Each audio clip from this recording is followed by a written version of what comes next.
अरे म्हणलं तुला किती लागतात सांग, रूमवर 13 जण आहेत. दिदी त्या सोयमला बाहेर काढ, नाही तर अजून 4 किडे येतील. आणि लपवण्यासारखं आहेच तोंड माझं. एवढंच पटलं बरं का. दिदीने गालच धरला. Hygienic mode on. काय झालं, एनर्जी डाऊन आहे का सगळ्यांची? लय दमलाय का दादा खराडीहून येऊन? मेट्रोने आला असेल ना? कसं आलं? गर्दी करतात तिथं पण आजकाल, अवघड आहे. काय मग कसं चाललंय मान्सून सगळ्यांचा? तुम्हाला वाटत नाही काय पाऊस तुमची मजा घेतोय? हा ते नाही, तुमची मजा घेत असेल. आम्ही भोपोडीकरांची पद्धतशीर घेतोय. आम्ही भोपोडीकर सगळे आम्ही. अहो पुण्यात कोण जरी कुठं मुतलं की नाही, ते आमची भोपोडी पाण्यात. कुठं पण मुतू दे, भोपोडी भरते. तो खडक वाचला त्या कोपऱ्यावर, आमचं भोपोडी या कोपऱ्यावर. त्याचा एक दरवाजा उघडला की आमची सगळी दारं पाण्यात. मला अजून कनेक्शन कळलं ना, ते कुठून इकडं पाणी येतंय. अहो उन्हाळ्यात 4 वेळा आमचं भोपोडी पाण्यात.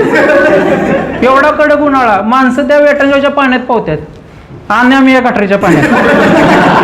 एवढा कडक उन्हाला अहो गार पाण्याने आंघोळ केली ना तरी बी अंग पुसताना घाम यायचा.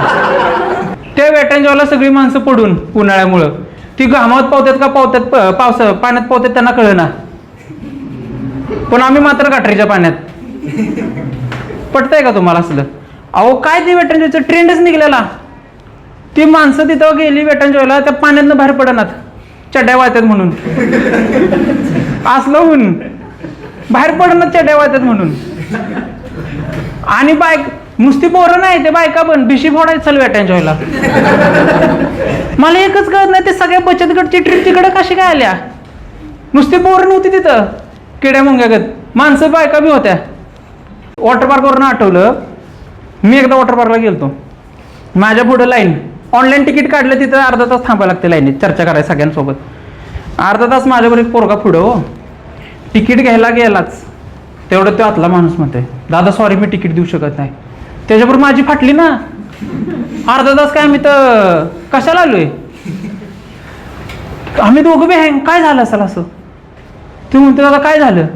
म्हटलं दादा हे शिर्डीचं वेटंजॉयचं तिकीट आहे तुमची. त्याच्याबरोबर मला साईबाबा दिसलं दोघांना. आणि मी वर बघून म्हणतोय बी, बाबा ही मार्ग चुकीचा आहे बोलवायचा. बोलवायचं तर वेगळ्या मार्गाने बोलवा. अहो मागं त्याची 5 जण वाट बघते तो तिकिटाची. आता त्यांना कसं सांगू मी तुम्हाला बी 2 मिनिटात साईबाबा दिसणार आहेत. एवढी वाईट परिस्थिती. असल्या कडक उन्हाळ्यात आमचं भोपोडी 4 वेळा पाण्यात. आणि त्या भोपोडीत पण आम्ही सुकान राहत नाही तो.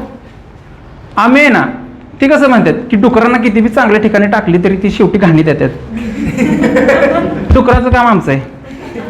आम्ही घाणीत आलोय आणि सुकान आलो नाही. आमचा फ्लॅटवर आहे ना, ॲग्रीमेंटवर 7 जणांची नावं आहेत आणि गाड्या बाहेर 13. अहो ते आमच्या चपला बुटं बघून चोर सोडा कुत्री बी जवळ येत नाहीत. त्यांची बी फाटती चपला बुटं बघून. आणि राहतात तर एवढं सुकानं माहिती आहे का? कसा जगतोय आमचा आम्हालाच माहिती आहे. एक दिवस मालक आला, आत बी आला नाही, पाय पुसलं 10 वेळा पाय धुतला त्यानं. आणि धुतला टॉवेल दिलं 2 वेळा, घेतलं ना टॉवेल बी त्यानं पाय पुसायला. असलं आमची रूम. आम्ही भांडी घासायच्या आधी कात्या घासतो 5 मिनिटं. खरं आहे, कात्या घासतो 5 मिनिटं. आणि तुम्ही लोक भांडी जेवण झालं धुत असाल. आम्ही जेवायच्या आधी 10 मिनिटं धुतो भांडी आणि जेवण झालं परत 10 मिनिटं. म्हणून आता पोरं आहे ना, जेवण झालं धुत नाहीत. आता आधी आम्हाला 20 मिनिटं धुवायला लागतात भांडी. असली वाईट परिस्थिती झाली आमची. अहो एकदा आहे ना, एक मांजर पिल्ली ठेवायला आली हो रूमवर. पिल्ली सोडा, एक पिल्लू ठेवलं, त्याला घ्यायला बी आली नाही. आता त्या पिल्लाला कळलं आईनं मला कचऱ्यात का टाकलाय म्हणून. ती पिल्लं घेऊन आम्ही त्याच्या आईला शोधतोय अख्ख्या भोपोडीत. आता कळते ती आई भोपोडी सोडून गेल्या आणि ती दुसरी पिल्लं बी दिसेनात. असली वाईट परिस्थिती. आणि मला हेच कळत नाही लोकांचं. लोक सगळी म्हणतात की तुम्ही पोरं राहत असाल, रूमवर काय पुरी आणत असाल. मग पुरी अहो पुरी लांब, नगरपालिकेची माणसं आणायची वेळ झाली आम्हाला. अरे ते आणलेले परवडतील सुद्धा. 4 गोष्टी तरी उचलतील ती रूम मधली. आणि आमची पोरं याच्यात खुश आहेत की बाबा आपली रूम बघून आहे ना एखादा व्हायरस बी येणार नाही आपल्याकडं. व्हायरस किती बी डेंजर व्हायरस होते त्याचा अंत आपली रूमच आहे. अरे पण आपल्या रूममुळे आपल्या पृथ्वीचा अंत होईल की, बरोबर आहे की ना. आमच्या रूममुळे 4 व्हायरस आले की पृथ्वीचा अंत आहे. आणि इथपर्यंत सगळं ठीक चाललेलं आमचं. दिदीने घालच धरला. इथपर्यंत सगळं नीट चाललेलं आमचं. आता 3 BHK आमची रूम आहे, 13 जण राहतोय म्हटलं असणारच ना. हा नाही तर तुम्हाला वाटलं का खोलीत राहताय काय 13 जण. 3 BHK आमचा फ्लॅट. हा 3 BHK आमचा फ्लॅट म्हणजे 3 टॉयलेट बाथरूम आलेच अटॅचवाले. आमच्याकडे 3 टॉयलेट बाथरूम आहेत अटॅच. मग तसेच आमचे 3 ग्रुप पडलेत. आणि एका ग्रुपवाल्यांनी मस्ती केली, त्यांनी त्यांच्या बाथरूमला चप्पल आणली. Hygienic mode on. आता ती चप्पल 3 बाथरूम फिरत्या आणि नुसती फिर ना अख्या रूम मधनं फिरत्या. किती जोरात हागायला लागली तरी त्या चपलीसाठी थांबतात पोरं. आता एवढी सवय लागल्या. हे थांब 2 मिनिटं चप्पल देतो म्हणून मग जा. आता ती चप्पल आमच्या किचन मध्ये, किचन साफ करणार पण चप्पल घालून येते. साफ कोण करणार, चप्पल घालून येतो थांबवा 2 मिनिटं. असली वाईट परिस्थिती. ती चप्पल आता मेसला फिरत्या. मी घालून आलो आज चप्पल ती. हे बघू नको लागा एवढं. त्याला वाटलं कोण बघून आलाच असेल चप्पल घालून. एवढं खान दिसतो. मान्य तो म्हटला लागा सर्जरी करायला लागेल पोरांना आमच्या, पण एवढं पण वाईट नाही. बा आता रूमचं कौतुक बास करू, लय झालं रूमचं कौतुक, बरोबर की नाही. नाहीतर असंच कौतुक चालू ठेवलं ना पोरं पायपुसणी मागवतील आमच्या रूमवर. आणि मागवायचं सोडा, 4 पोरं पाठवतील पायपुसणी घे भावा, घे पायपुसणी, हे फडकं घे भावा, पण नीट ठेव रूम. आणि तुम्हाला माहीतच असेल लोक आगीत तेल वाटतात आपली, बरोबर आहे की नाही. पण आमची लोक आहे ना शेकोटी केलंय का ते नाही, गोळा पण तेच करतात, आग बी तेच टाकतात आणि आग माझ्या बुडाला लावतात. आणि मला कधी कळलं माहिती आहे का, जेव्हा त्या बर्गरच्या कॅम्प बर्गरमध्ये किडा गावला तेव्हा. तुम्हाला माहिती आहे ना कॅम्प बर्गरमध्ये किडा गावला आहे की नाही, माहितच असत सगळी खातात. हां कॅम्प बर्गरमध्ये किडा गावला. सकाळी दुसऱ्या दिवशी मी झोपेत 5-6 जणांनी मला रील टाकले आणि त्यात लिहिले हे त्यात तूच आहेस का, आणि त्याचा थंबनेल कॅम्प बर्गरमध्ये गावला किडा. माझ्या आहे ना हृदयातला मुतखडा दुखला, हृदयातला मुतखडा असं ठोकं मारलं धाड धाड 2. म्हणलं घातली गावलो काय आता. उघडून बघतोय तर 1 सेकंदसाठी मी आलतो. किती 1 सेकंदसाठी, 1 सेकंदसाठी आलतो. बघतो 10 कमेंट. ती दिदी होती जिला किडा गावला, तिथं कमेंट, दिदी तो किडा सोड, तो माग मोठा किडा आहे तो धर. अगं दिदी त्या सोमचाच किडा असेल. अगं म्हणलं माझा किडा काय काय नवल काय काय काय म्हणले माहितीये का, दिदी त्या सोमला बाहेर काढ नाही तर अजून 4 किडे येतील. इथपर्यंत सगळं ठीक आहे, इथपर्यंत चल मी म्हणतो बोला चला. काय काय बोर नवल इसून काय झालं त्या किड्याचं. म्हणलं अरे कालच माती झाली, उद्या त्याचं 13वा आहे, हे बर्गर ठेवलाय खायला. काय माझा जावई होता किडा का मी घेऊन गेलतो. हो चल व्हायरल हो चल टाक काय. आणि ती दिदी मी त्या तेवढ्या थांबली नाही, दिदीला पोलीस बोलवली. आता त्या पोलीस बघून ती कमेंट करतात सर मेन किडा भोपडीला पळून गेला.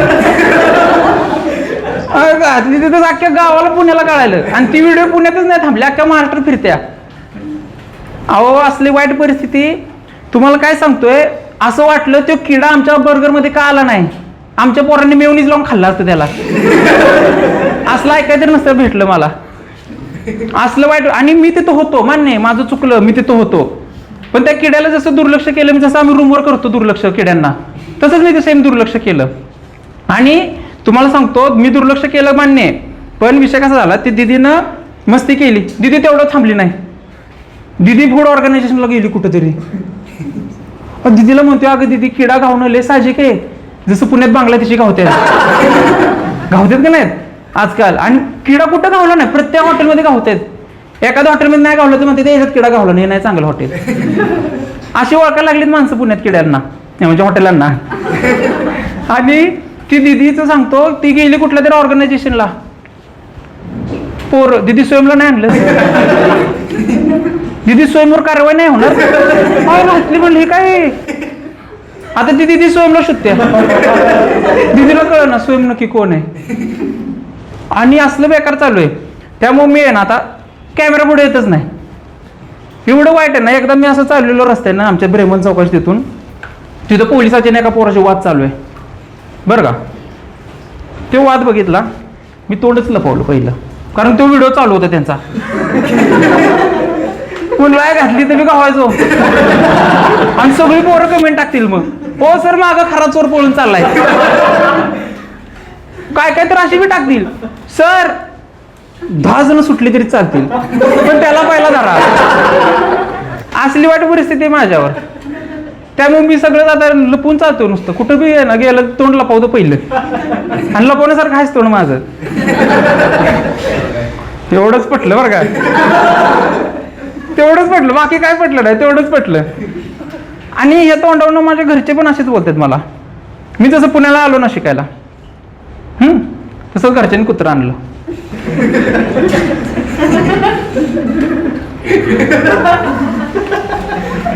आणि ती कुत्रं बी एवढं हुशार आहे की नाही. मी घरी गेलो की ती कुत्रं बाहेर जाते. खरं आहे की नाही. असं ते बॉन्डिंग झाले माझं त्याच्यात. म्युच्युअल अंडरस्टँडिंग म्हणतो ना आपण, ती आमच्यात खरी झाली. मी इकडं आलो की ते घरी असते, मी इकडून घरी गेलो की ते 4 दिवस बाहेर. कधी कधी लय दिवस घरी राहिलो तर घरातले म्हणतात जा बाबा त्याला येऊ दे घरी आता. घरी आमच्या एकच कालवण करतात मटणाचं. मी आलो की मला देतात, तो आला की त्याला देतात. आणि एवढंच नाही, कधी कधी जास्त वेळ घरी राहिलो तर घरातले मला हाडं बी देतात सवयीनं. आणि ती खाली नंतर म्हणते जा बाळा आता घरी तू पुण्याला, आमचं कुत्र तर खाईल ते. एवढं बेकार परिस्थिती. आता मला वाटतं वेळ झाला आपला. तरी जाता जाता एक मी आता सगळी पोरं बिरं दिसतात त्यामुळे एक जोक सांगतो. आताच 2-4 दिवस झालं घडलाय. मी बोलणार नव्हतो, जरा नॉनव्हेज आहे म्हणून, पण बोलतो. लोणी तुम्हाला माहितच असते सगळे. आता आपण मागे चर्चा झाली, सगळे लांब नाही त्यात हे काय त्यात. माझी पण लय मित्र हौशी बुबडी बघा येतात लांब लांबनं.